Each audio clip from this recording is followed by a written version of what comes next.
Friends, இன்னைக்கு நம்ம சேனல்ல நம்ம கேரட் அல்வா செய்ய போறோம். இன்னைக்கும் என் கூட சமைக்க என் ஃப்ரெண்ட் சஹனா வந்திருக்கா. ஹாய் ஃப்ரெண்ட்ஸ், நம்ம கேரட் அல்வாக்கு தேவையான பொருட்களை நம்ம இப்ப பார்ப்போம். நம்ம கேரட் கொஞ்சம் துருவி வச்சிருக்கோம். இன்னும் கொஞ்சம் கேரட்டும் துருவிக்கலாம். எப்படி செய்யறதுன்னு பார்க்கலாம். ஃபர்ஸ்ட் நம்ம தேவையான அளவு நெய் போட்டுக்கணும்.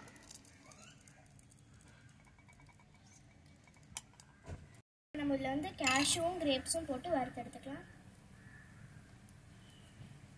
இப்போ நம்ம இந்த கேரட்டை இதில் போட்டு வதக்கிக்கணும். கேரட் வதங்கிடுச்சு. இப்போ நம்ம தேவையான அளவு பால் ஊற்றிக்கலாம்.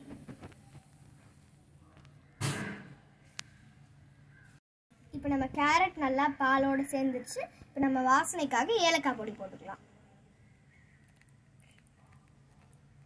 தேவையான அளவு சர்க்கரை போட்டுக்கலாம்.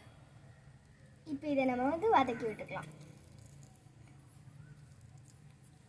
வதக்கி வச்சிருக்க கிரேப்ஸும் கேஷ்யூவும் இதில் போட்டுக்கலாம்.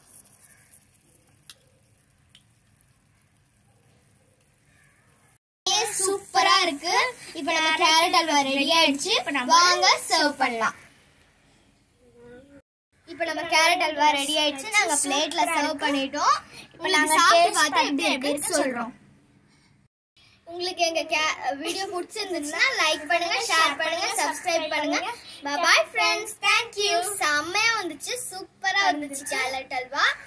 Thank you friends.